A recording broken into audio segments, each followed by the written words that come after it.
Lee County Metropolitan Planning Organization Board meeting for March 20th, 2026. Could we please stand for the Pledge of Allegiance? I pledge allegiance to the flag of the United States of America and to the republic for which it stands, one nation under God, indivisible, with liberty and justice for all.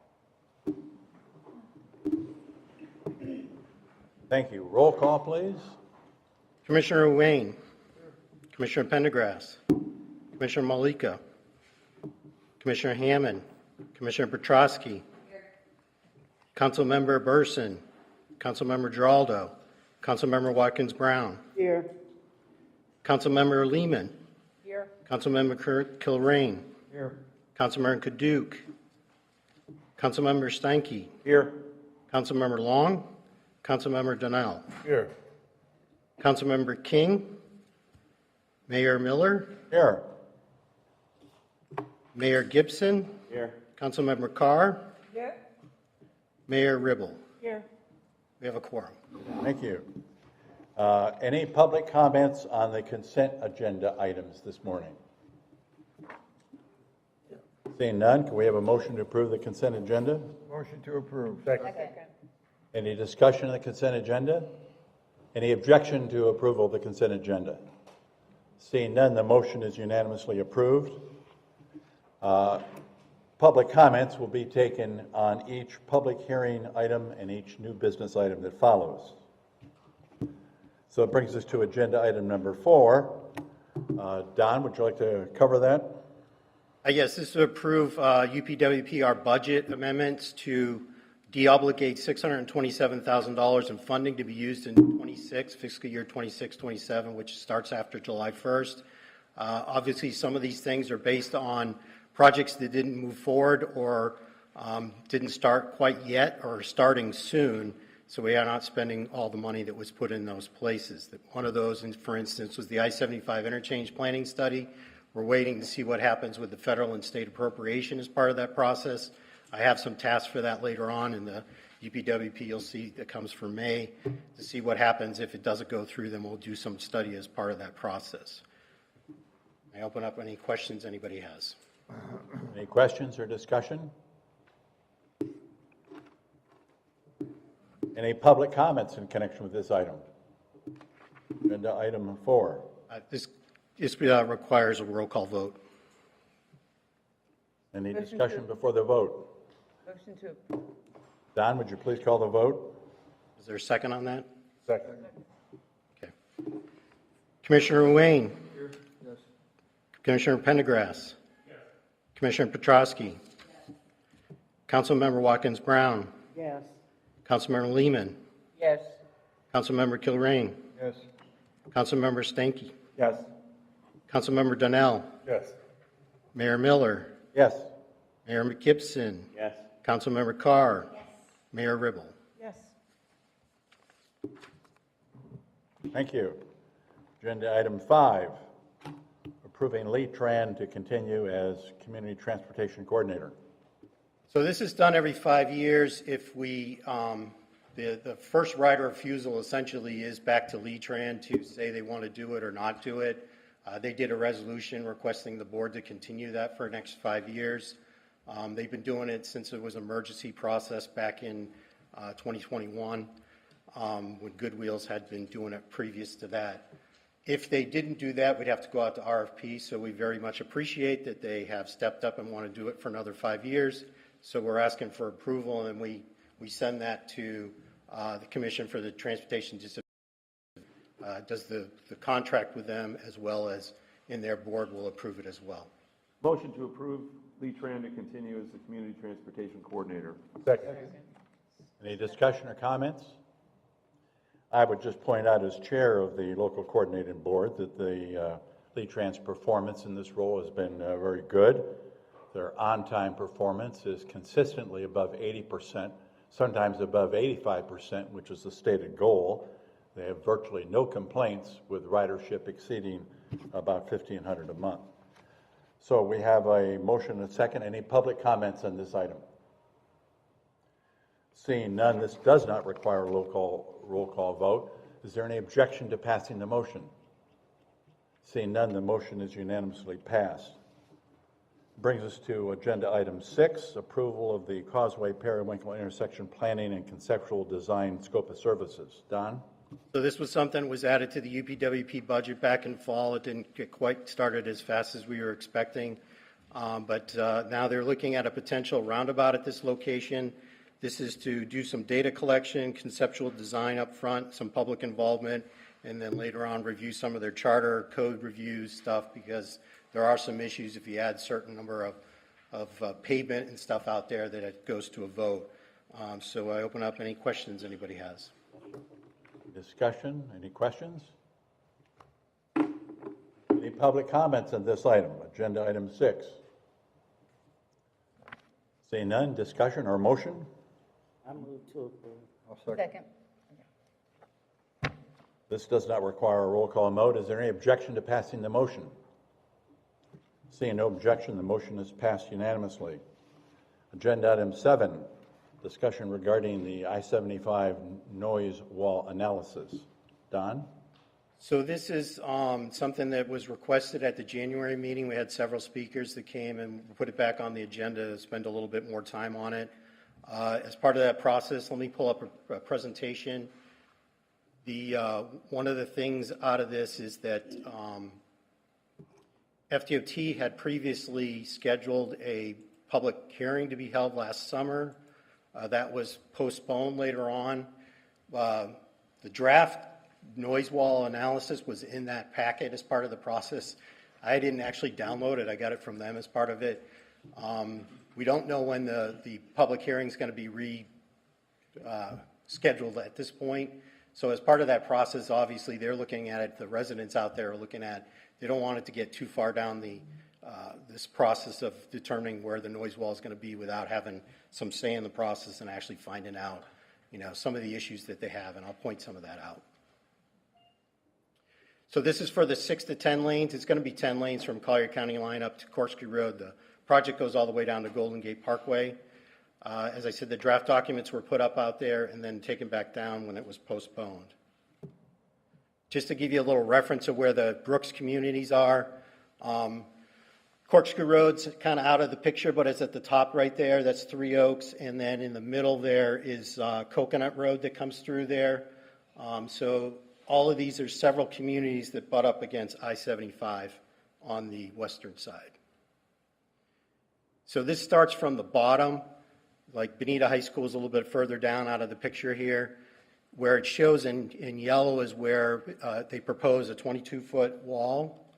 So then it goes up and then it kind of stops. And one of the issues that the community's raised out of that is if you look at this kind of top of a triangle, if you will, on both sides of that, one side has the wall and the other side doesn't. So it's the same number of units, and so it doesn't really make any sense to them at this point.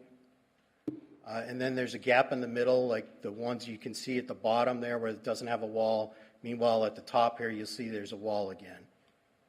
So this is what they put. I'll bring up the one that he has as well when he comes to speak, but they had done some graphics as part of this process. Essentially, in the noise wall, it says to effectively reduce traffic noise, a barrier must be relatively long, continuous with no openings and a sufficient height. So in the area where there's a blue is where the draft wall is proposed, and the red is where there will be some gaps as part of that process. You can see here too, they talk about how far it is, 140 feet from the I-75 right away, but essentially in that same thing where there's a identical number of condos where there was wall in one area and not in the other. And those are the things that they don't understand as part of the process. So I did, and I think we talked about this at a previous board member. We've had plenty of comments from people down there. Some people would say, well, there is a noise wall. The left is a noise wall. The right is just a barrier wall as part of this process. Now, in the noise study, the wall height does vary. There's some 8-foot wall like Vanderbilt, I-75 where it goes over Vanderbilt. There's some 8-foot wall there. There's some 11-foot wall in Bonita near the interchange. But most of it's 22 feet high when it's not something that it's not over something or whatever, it's next to, and further away from the road. So I took this from, they came to our June meeting last year and presented ahead of the public meeting. This is what they go through the process. This follows a federal process as part of it. So one of the issues that hangs out there is that if it doesn't meet the federal requirements, then they can't use federal money to do it. Now, there's been issues before that we ran into. I made some couple of examples when we were talking about it at the executive committee last week. Windermere down in Naples, when Stan Ken was the district secretary at that time, wall was added later on because of I think it was the counts of the units were off, something like that. Fred Forbes, that used to be on the MPO board, they got a wall extended in the golf course there in his community as part of a process too. So it's not always what you see. I mean, this is draft. Understand this is draft. It could be changing as we speak right now. I'm not really sure. FDOT, I don't think is ready to really talk about it specifically. I think we probably could get some overview, though, how the noise wall analysis work and what the requirements as part of the process. Anyway, as you can see at the bottom there, it said at the time we were here, just before the determine if the noise abatement measures are feasible and reasonable. So it's kind of in between that point till it comes back again. Just to throw this in as well, it looked a little bit different. I put this on one page, but it was over 2 pages. This is the Village of Estero did a resolution, and if you look at section 1 there is essentially what the meat of it is. The Village Council of the Village of Estero is in support of FDOT's revision of project design to include a continuous 22-foot wall to be conducted along the entire east side of the Brooks community from mile marker 120 to 122. So that's what they're asking the Lee MPO for, essentially, is for a continuous wall and support for that as part of this process. Now let me pull up, I think we have 2 public speakers as part of this process as well. And let me pull up his presentation where you can actually read the bottom of it at that point.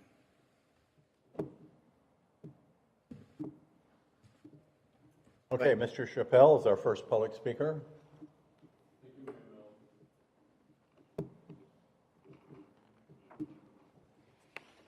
Thank you for having me back. I'm Steve Chappell. I'm president of the Shadowwood Community Association, and I'm here with Lynn Reed, who's on the board of Copperleaf, and Jim Ward, who's our Estero council person.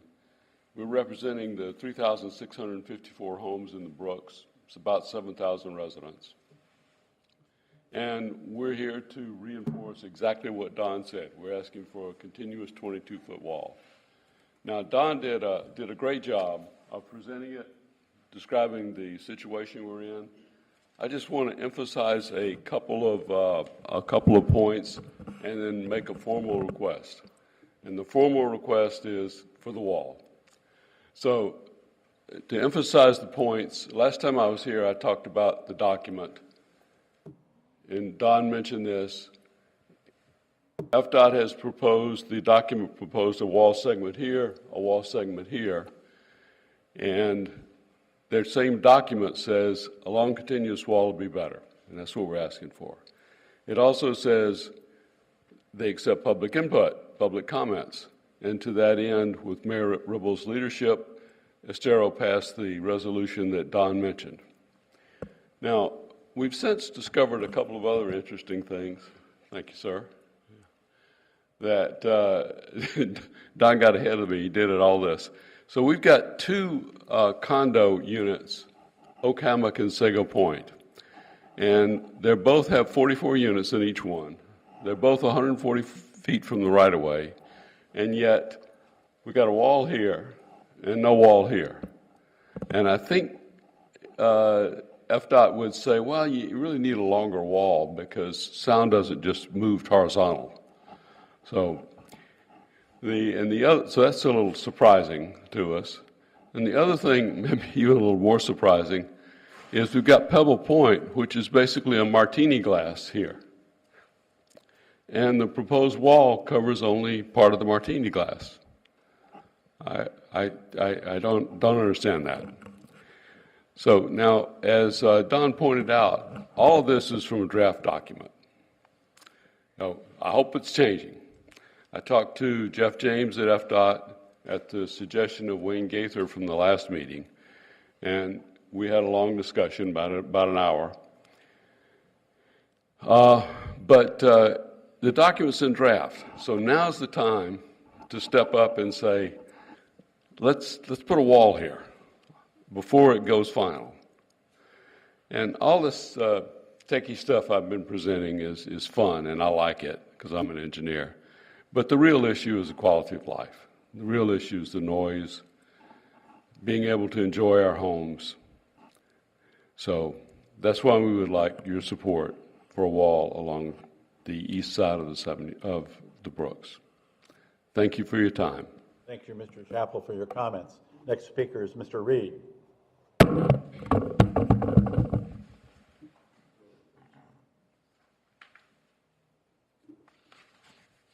Good morning.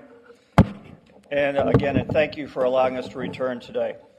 For those I did not meet in January, my name is Lynn Reed. I'm currently a director and former president of Copperleaf Golf Club and a member of the group, the Brooks.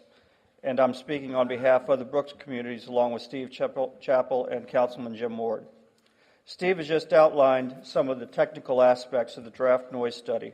And rather than repeat those points, I'd like to briefly reinforce why this issue matters so much to the residents who live along this corridor. First is quality of life. Thousands of residents in the Brooks live directly adjacent to I-75. As the highway expands from 6 lanes to 10, traffic volume, speeds, and overall noise levels will inevitably increase.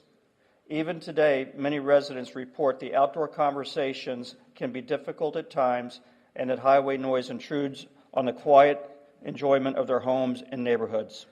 Without proper mitigation, that impact will only intensify as the roadway expands.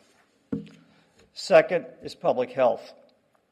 There is a substantial body of peer-reviewed research showing that long-term exposure to highway noise contributes to sleep disturbances, elevated stress levels, higher blood pressure, and increased risk of cardiovascular disease. When we talk about noise mitigation, we are not simply talking about comfort. We're talking about protecting the long-term health of the residents who live in this corridor. Third is property values and community stability. Numerous housing and transportation studies show that homes located near major highways experience measurable reductions in the value when noise levels increase. Protecting residents from excessive roadway noise helps preserve the value of their homes and protects the broader local tax base. A continuous 22-foot sound wall, as we have proposed, is a practical and proven solution that would meaningfully reduce noise exposure for the hundreds of homes along the Brooks corridor. And that brings us to why we are here today. We recognize that the Florida Department of Transportation ultimately makes the final decision on these matters. However, we also recognize the important role this board has played in the past in helping bring local concerns to the attention of state agencies and ensuring that community impacts are fully considered. Your support would reinforce the resolutions already adopted by the Village of Estero and the advocacy efforts of Engage Estero, and it would send a clear message that the communities most affected by this project deserve meaningful noise mitigation. So today we respectfully ask the MPO to support our request for a continuous 22-foot sound wall along the Brooks corridor from approximately mile marker 120 to 122 as part of the I-75 expansion project. This project will affect thousands of residents in the Brooks for decades, and we respectfully ask your support in helping protect their health, their homes, and their quality of life. Thank you again for your time, your service to this region, and your consideration of this request. Thank you, Mr. Reed, for your comments. Any other public comments on this agenda item number 7? And then I'll close out public comments. Any discussion on the board? Joanne. Yes, I would like to ask this board if they might kindly consider a resolution such as what the city of Estero did in support of this continuous wall, and would it be appropriate to do so? Is that a motion? I can make it a motion, yes. Is there a second?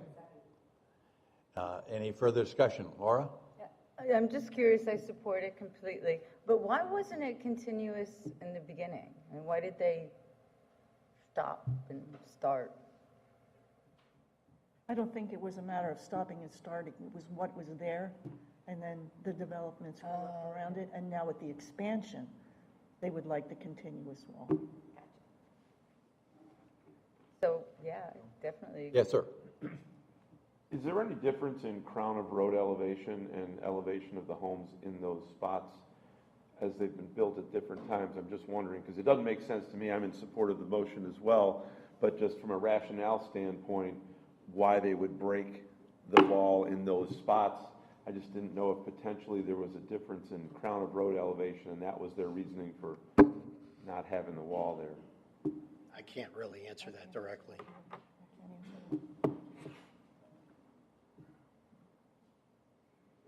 Good morning. Good morning, Chair. Wayne Gaither, Florida Department of Transportation.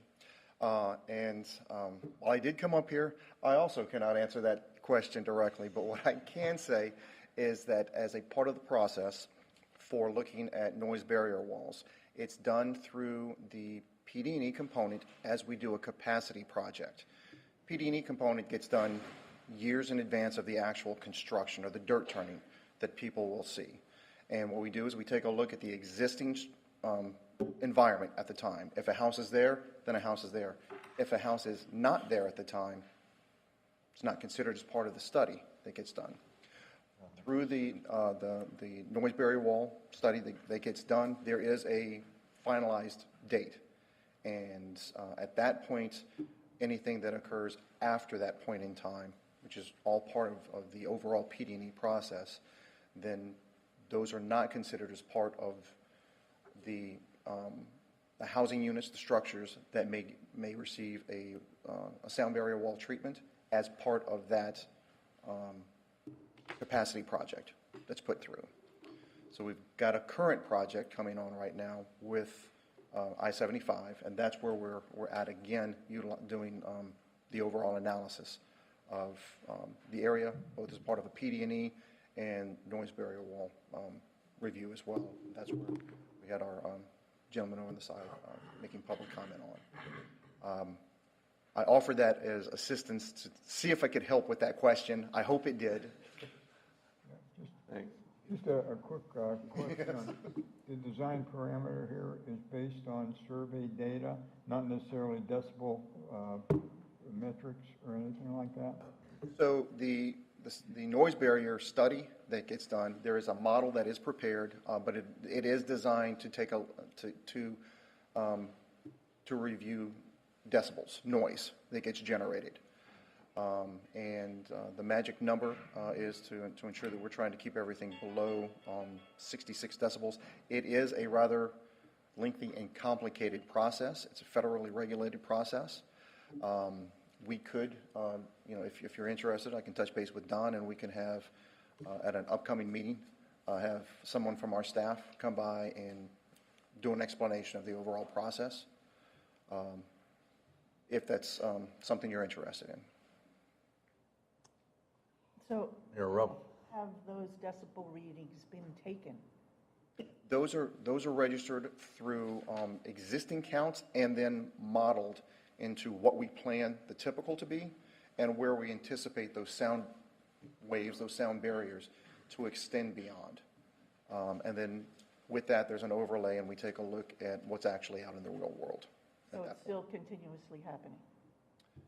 It's not a continuous effort. So we're going through the process right now with PD&E, and as part of the overall study, we will take measurements, and then that will be the data sets that are utilized in the model that will help us extrapolate what we should be looking at with the new typical.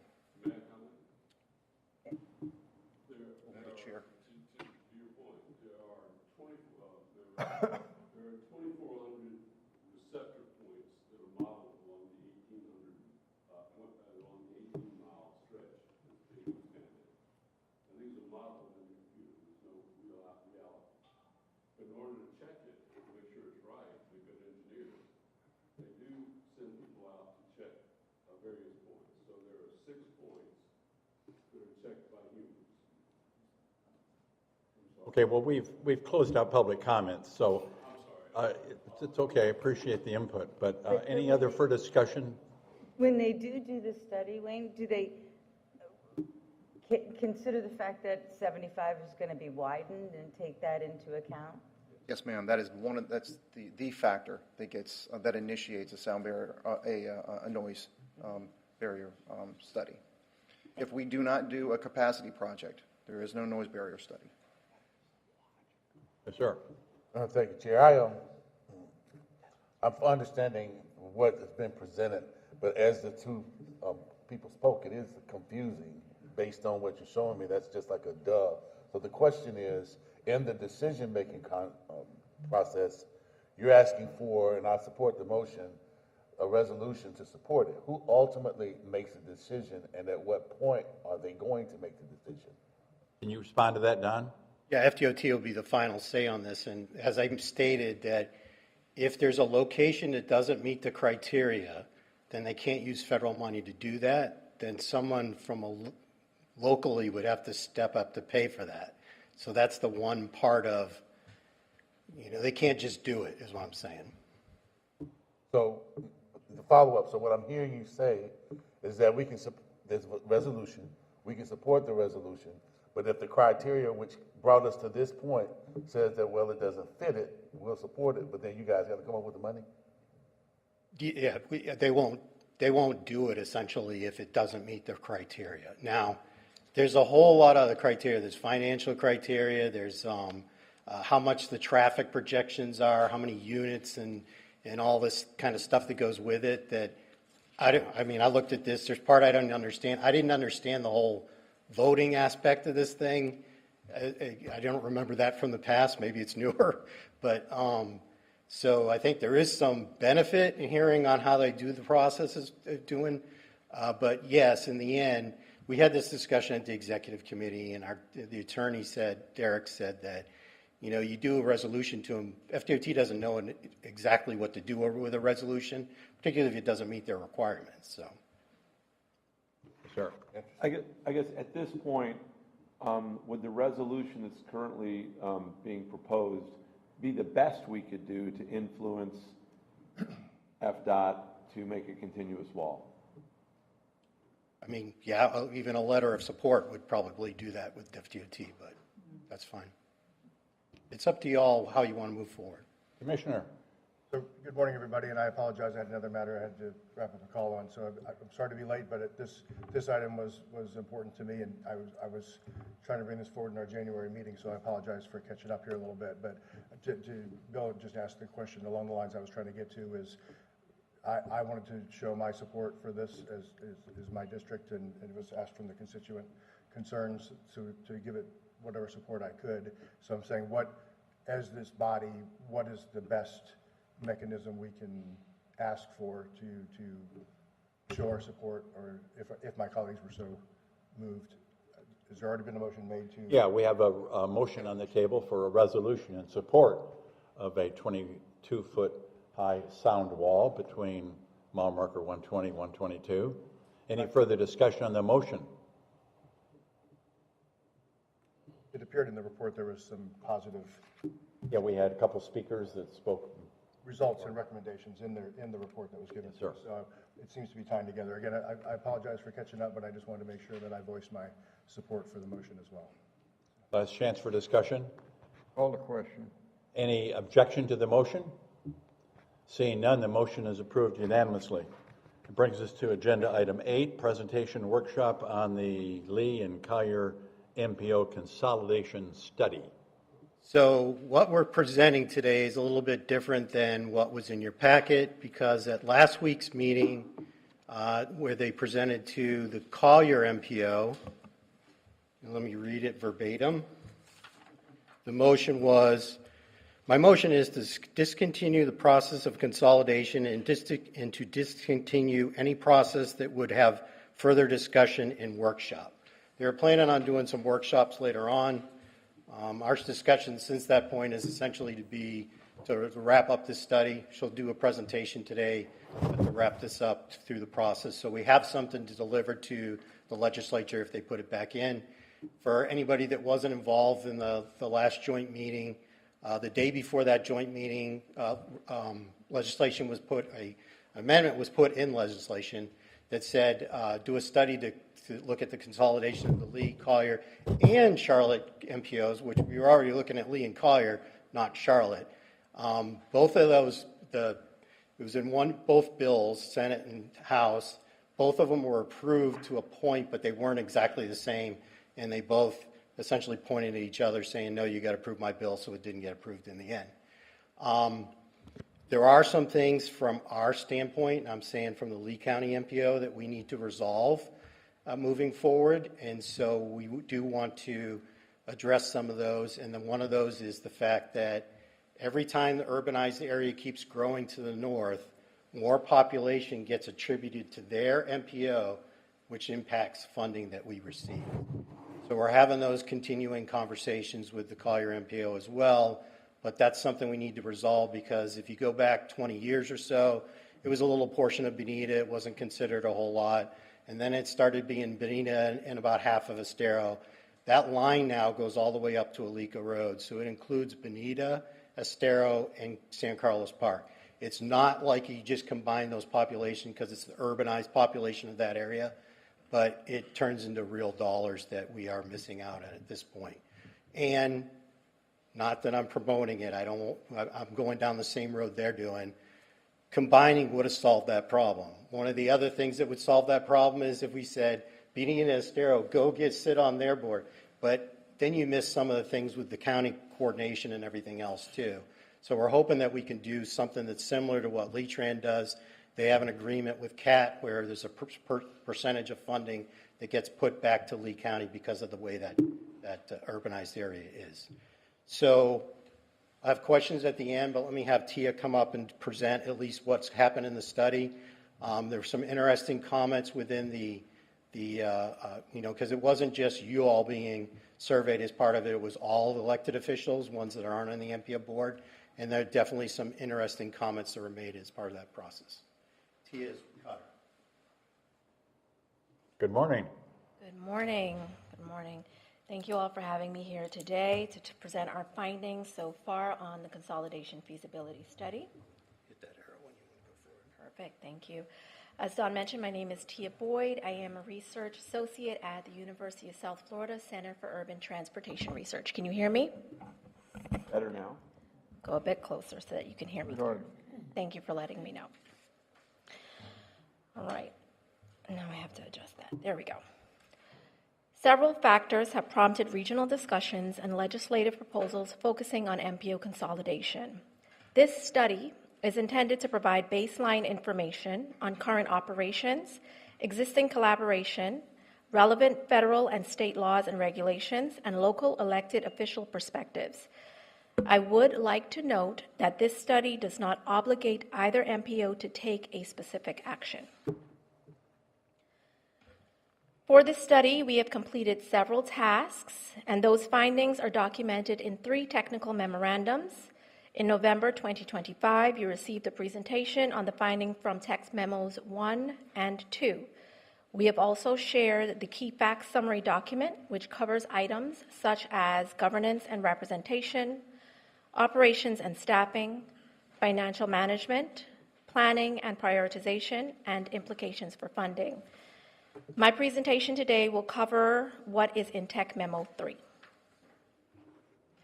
That Tech Memo summarizes findings from a local elected officials perspective survey that was sent out in the fall of 2025. I would like to take a moment to thank all of you who took the time to complete that survey. The intent of the survey was to understand your perspectives on consolidation so that we can know what information is needed to inform this and future conversations about this topic. My goal today is to share what we heard in the survey and highlight the key themes that emerged. 67 surveys were sent to local elected officials across both counties, and at the survey close date, we had 43 completed surveys. This gave us a 64% response rate, which is quite strong for this type of survey. Responses provide a solid cross-section of perspectives from across the region. While the sample size is small, the results are useful for understanding perspectives and viewpoints. And comparing smaller subgroups to each other is informative, but it is not quite precise. Therefore, I encourage you to focus on themes and patterns and not so much on exact percentages. We wanted to understand from your perspective what potential positive outcomes might come from a merger between the two MPOs. To do this, we asked, what do you believe are the top 3 strategic benefits of a merger between the Collier and Lee County MPOs? The top 3 perceived benefits were funding leverage and competitiveness, improved regional coordination and long-term planning, and operational efficiencies and governance improvements. However, some saw no perceived benefit or were unsure. What this tells us is that there is a perception that a merger of the two MPOs could result in potential benefits, but not without hesitation. To explore what concerns or risks you and your colleagues associated with a possible merger, we asked, what do you believe are the top 3 greatest risks, costs, or challenges associated with a merger between the Collier and Lee County MPOs?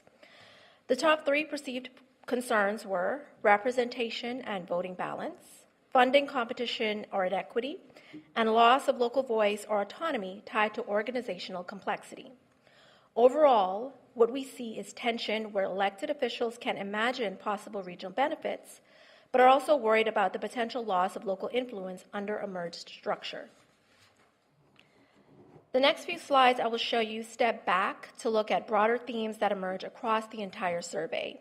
If you would like more detail on the specific findings, you can take a look at Tech Memo 3 in your agenda packet. The first major theme included concerns about voting balance, board composition, and control over funding decisions. These concerns consistently ranked higher than issues associated with technical planning considerations or operational issues. However, this doesn't mean that survey participants necessarily oppose the idea of regional planning or even a two-county MPO. Rather, many respondents appear uncertain of how representation could work and how local voices and concerns would be taken into account in a two-county MPO. The second major theme is that funding is seen both as the biggest opportunity and one of the biggest risks of a merger. As previously mentioned, many officials believe consolidation could strengthen competitiveness for grants and improve financial leverage. And as also mentioned, many officials worry that funding might shift towards larger jurisdictions or away from locally important projects. This suggests that there isn't a shared understanding of how funding decisions would actually change under consolidation. The third major theme highlights that confidence in a consolidated MPO's ability to effectively serve local needs is generally low, especially among municipal officials. What's interesting here is that some respondents recognize possible regional benefits while still doubting those benefits would translate into better local outcomes. Therefore, officials may see potential regional gains while still worrying about impacts at home. The fourth theme is that existing coordination is not widely visible or well understood among officials who do not serve on an MPO governing board. Many of these respondents selected unsure when asked about coordination. We know from our review of current planning practices that the two MPOs do work together on a variety of planning efforts, particularly at the staff level. But it is clear from the survey responses that the coordination taking place between the two MPOs is not very visible or well understood by the majority of local elected officials in the area. The fifth theme deals with organizational culture and trust.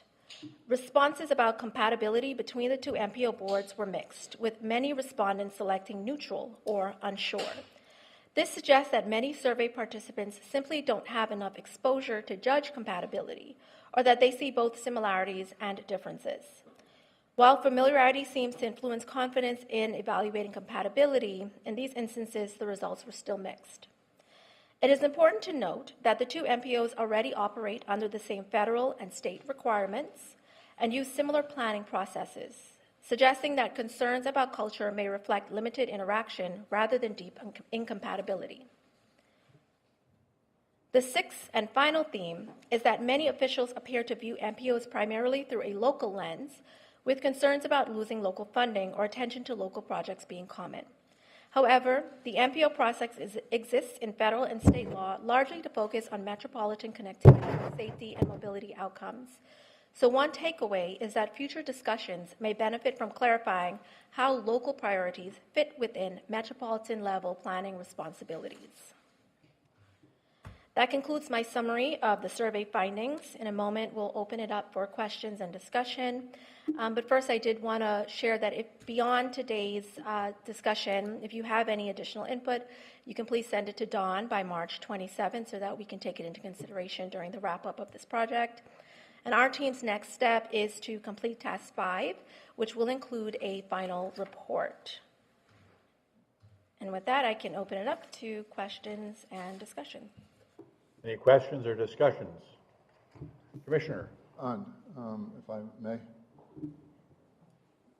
Let me understand this. This is a consolidation, okay? Always sounds great in concept.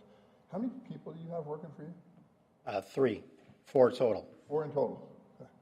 And if I've read this correctly and gone through the process, with about 1.1 million people, obviously people, if you combine Kalia and Lee, they say we should have staff of 25.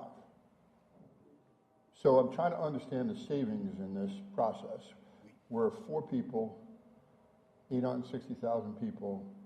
We both go through the federal process of looking for program guidance and collaboration. So what are we going to save? I'm so perplexed over this because obviously no one looked at our makeup of our MPO. I mean, we have 4 people. So that's been brought up by Cutter as well. They've looked at averages and stuff, and that is one of the things that between our staffs we talked about doing is, do I think you could save money? Maybe in the long term. In the short term, no. One of the, if it was in legislation, I was just going to go ask everybody, do you want us to be attached to you? Because that's one of the big issues, right? Because you got to have a bank to pay money because we get reimbursed. We have to have money in the bank to be able to do that. So if any of those, if nobody wants us to be attached to it, let me just say, Collier's attached to Collier County right now, Collier MPO, but they would not want it to be when it's the whole, if it was combined. This, as part of that process, they would all have to come in with local money to build that bank as part of the process. I was hoping at one point someone would bring this up too, because I thought you'd go nuts. You have enough history on that. They said, well, maybe you can go back to the RPC as part of that thing. Like they have a big bank right now.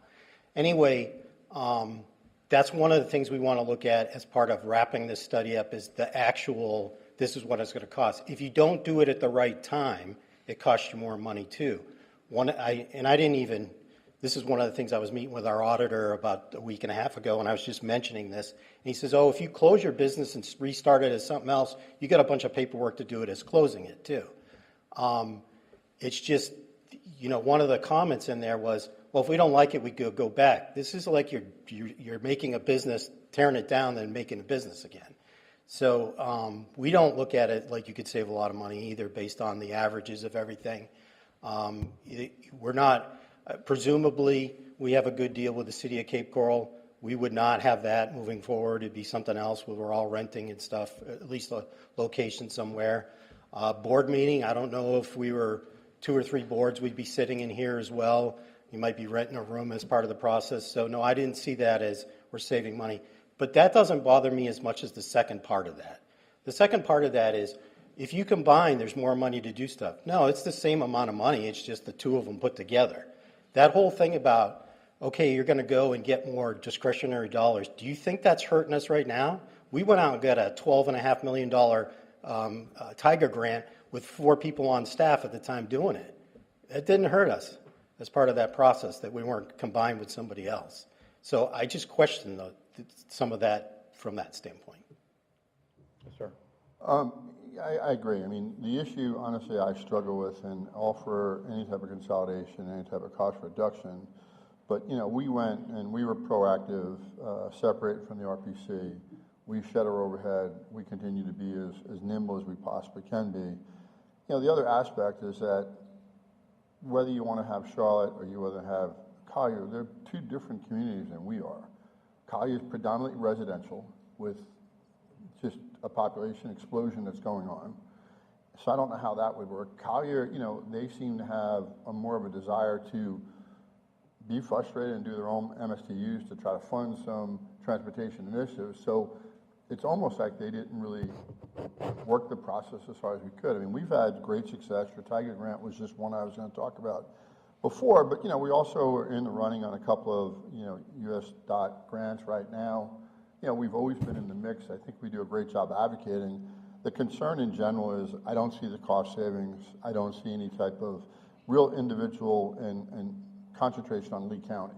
What you do is you have more board members, and I think you're going to run into a situation where you're going to feel like the appropriate grants and or stuff will be diluted, will not be as effective, will not be consistent with what we're trying to do. And again, it's just another aspect of local government trying to take care of local people, and you now have the legislators saying, consolidation sounds great. I mean, I don't know who's not for consolidation, but what's disappointing is none of the facts of our makeup, our cost, and our effectiveness over the last 5 or 10 years have been taken into consideration. It's like, do this, and I don't know if any of that's going to come out in the study, you know, because it doesn't sound great at the end of the day. I mean, I would think that It's plus and minus in there. Huh? It's plus and minus in there. You have to read through in there. I mean, there's positives and there's negatives. I will tell you one of the bigger things that's an issue out of this is the whole commuting pattern between Lee and Collier. Now, I've got people that are like, well, you need to build this road out to the east. That's a $2 billion road that carries 27,000 vehicles in the model. 27,000 vehicles does not pay for that road. And that's one of our bigger issues. I agree, we need to do some improvements between the two counties.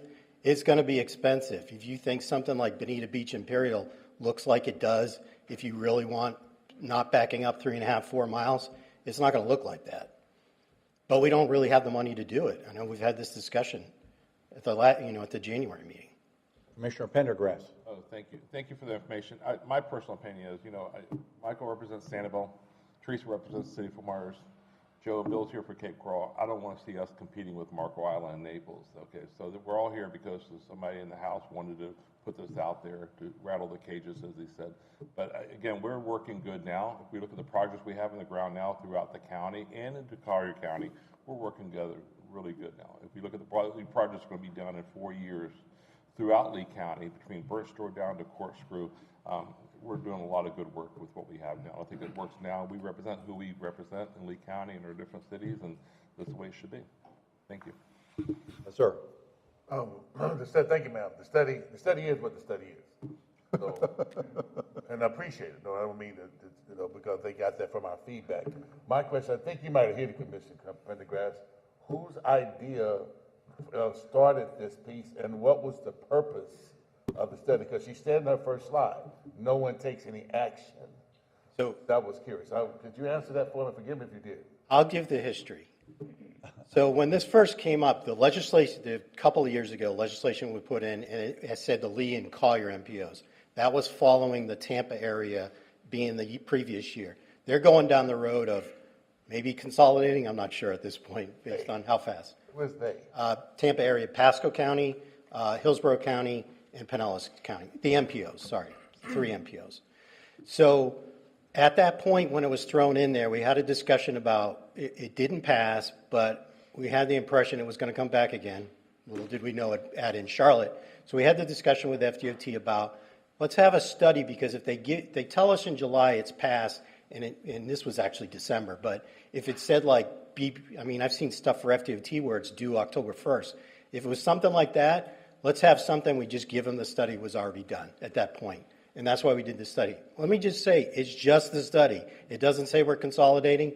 Heck, the city of Cape Coral, as the largest city, has the vote as part of this process. And they've already said no as a resolution. They don't want to combine. Any of the 2 counties, because of the way our population works and who they represent as a population, if any of the 2 counties said we don't want to combine, then we don't combine. That's actually one of the questions out of this whole process. You could go through a whole study that says, okay, we think it's a good idea, and it goes to one of the councils that might be different by the time you get there, and they vote against it. You're like, what did you do at that point? I don't really know. But Thank you. Joe? Just basically, if you look at the study and what it implies that we can get more money. study because they're a little bit larger entity. I don't believe that's true. And I think that the basis in which we've been operating over the last several years, and from what I am experiencing, is a very good process. And to the extent that we would dilute our efforts with another group coming in here, I don't think that makes much sense. And I think that the study would be misleading in providing that as the general overlook of what it's producing. It's saying really that the larger mass you have, the more dollars you can attract. And I don't believe that to be the case. And we know how difficult it is getting money right now. But I think that we have very effective means. I think that some of the contacts and networking that we have established already are probably more of the more productive routes to be able to do this. And I think that we probably are leading in that area. Evidently, we're not leading with some of the state legislators who want us to look at consolidation by a mandated process. But I am not in support of that. I think our resolution from Cape Coral reinforces that we should not consolidate. We're operating well the way we are. Let's keep it that way. And whatever efforts we can do to counteract maybe what the study impression might be, I think we ought to take those. And if that's a letter or resolution by this group or whatever, I think that's the way to proceed. Thank you. Don, with respect to the issue you articulated that in the absence of consolidation, our MPO is losing some potential federal funding because of the attribution of population in South Lee County going to Collier. Is there anything the board can do to help you as you try to resolve that issue? Yes, we'll be having further conversations about that moving forward. We were hoping that as part of this process, we had asked some questions of FDOT and Federal Highway. Both of them declined to respond to those questions. It reminds me of when we separated from the RPCA. I drove up to Tallahassee to meet with both of them, and they were basically saying, this is your problem, come to a solution back to us. So I'm assuming that's exactly what we have to do at this point, too. Any additional discussion? Commissioner. Thank you. This particular House member has proposed several shotgun wedding bills over the years, as I like to paraphrase, and the consensus seems to be after the votes are cast and the studies are done that what we already had wasn't broken, doesn't need to be fixed. And I certainly think that's my position on our current situation. I think this panel, this teamwork, this communication, we already have the right system for the team. We have twice the population of Collier. Blending down into that I don't think is going to give us any benefits. And I think the concern with the local municipalities losing their voice and being diluted, as Commissioner Pendergrass said, for Bonita to compete with Marco Island and City of Naples, et cetera, I don't think it's going to cause any benefit to our team. And I think our concerted efforts to keep things just as they are, again, it's not broke, it doesn't need to be fixed, and that's my position. Thank you, Commissioner. Any other discussion on this subject before I go to public comments? Any public comments on this agenda item number 8? Seeing none, I'll close out public comments. Any further discussion? Don, do you need any additional information or consent? Seems like Wayne's coming up with something he wants. Don't be quiet. You've walked all the way around. I was hoping to avoid the podium.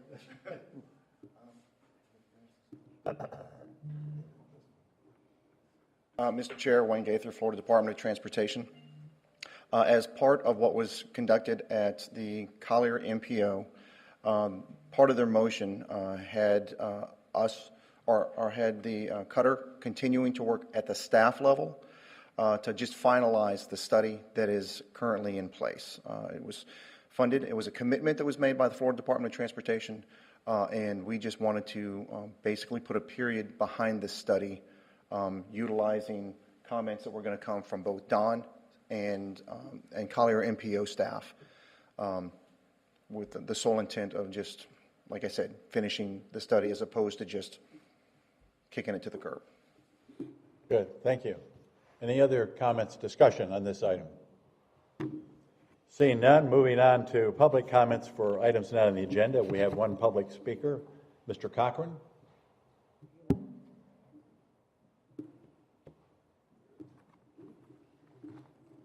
Mr. Cochran? You want the video first? Yeah.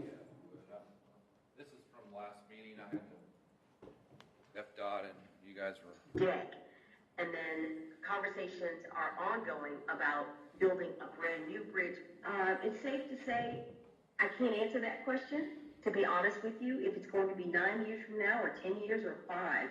But we'll know more once the plans are in place, once the funding is there, and then we can be more strategic in our answer and our timeline. Darius Cochran, for the record. My family owns property there on 78, did developments there, Colonial Acres, Williamsburg Drive, Jamestown Circle, 1993, I believe. FDOT took our land there at Knoll Road and Bayshore Road and said, we're going to 4-lane the road from the Civic Center to I-75, which, I guess would make sense. It's one of the largest buildings. At the time, it was probably the largest building in Lee County. We've kind of been patiently waiting for a 4-lane road. Makes sense. Y'all brought the road. You brought the road from I-75 to Pritchett Parkway. Pritchett Parkway, Wells Road is an absolute disaster. No reason why they just didn't 4-lane that all the way to the Civic Center. We cannot get answers. We've got 50 emails. We've been working on this for years. Just bring it to your attention again. I don't know what else to do. North Fort Myers Community Association has brought it to your attention. Of course, we get several different answers. And I think from your information, lady, that we're going by, she said maybe 5 years, maybe 9 years, maybe 10 years. From what I understand, I don't know if you can answer questions in this meeting, but when can we look at a 4-lane highway from I-75 to 31? Because the bridge is broke, going the other way, as you know, that's, they say, maybe 10 years away. Anybody could get some answers for the community, we'd really appreciate it. And we really appreciate you guys keeping the big trucks off of the compromised bridge. Y'all have done a great job at that. I really appreciate it. We love the dump trucks. That's progress. We just don't like them going 80 miles an hour or tearing up our bridge. So appreciate it, guys. Thank you. Thank you for your comments, Mr. Cochran. Any other public comments for non-agenda items? Seeing none, move on to item 10, Lee Tran report.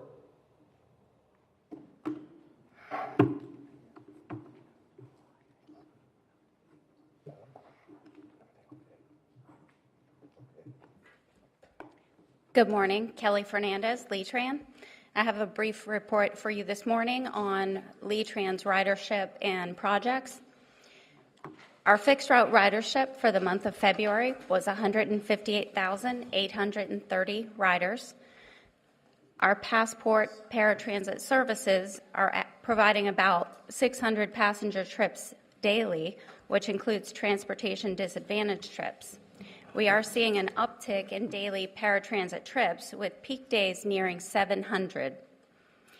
VIA, our new scheduling software, continues to create efficiencies for our paratransit services. Clients' use of the app is 16% for booking of those rides. And we're also seeing an improvement of on-time performance to over 90% since the implementation. Ultra, our mobility on demand service, transported 4,342 passengers in the month of February. 3,118 passengers were in Bonita Springs. 1,224 passengers were in Lehigh Acres, with an additional 1,480 passengers served by the Lehigh Circulator route, the 515, for a total of 2,700 passenger trips. We recently expanded the Lehigh MOD service on March 5th, and ridership increased by 14% over last year since it began. The ADA bus stop improvement project continues with the first round of 22 stops being advertised for construction by the end of March, with a contractor expected to be on board by August for completion of that first group of stops. The Fort Myers CRA-funded shelter project for the purchase and installation of up to 12 shelters for ADA-improved bus stops within the CRA district is moving to the design phase, with construction expected by summer of 27. The electric bus project is currently underway for the charging infrastructure, and our bus delivery is expected in fall of 26. A design firm has been selected and is pending board approval. Charging equipment has been delivered to the Lee-Tran headquarters for future installation, and a construction contractor will be obtained upon completion of that 100% plans. Lee-Tran's hurricane damaged facility project for repairs is currently underway. The CEI firm and construction contractor have been secured. Repairs are expected to be completed by fall of 26 and will be funded by an FTA emergency repair grant. And the 2 shelters on Fort Myers Beach related to the FDOT 865 project were delivered on March 2nd. The permits have been issued, and installation of those shelters is expected to begin next week. And that's all I have for you this morning. Thank you. Any board questions, comments for Lee-Tran? Mr. Chair, Laura. is Ultra making or losing money? I'm sorry? Is Ultra making or losing money? I wouldn't say they're necessarily making money. It does cost quite a bit. Right now we're utilizing grant funding, so that's offsetting a lot of those expenses for us. We do have an FDOT grant for the Lehigh Acres portion, and then in Bonita Springs, of course, we're getting a contribution from the city of Bonita. Thank you. Thank you, good job. Thank you. Department of Transportation report.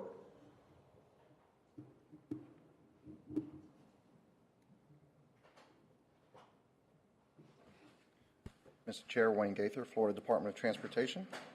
Our report consists on a few projects that we have out there. I-75 at Daniels Parkway. You'll see that we have a lot of activity going on in that area.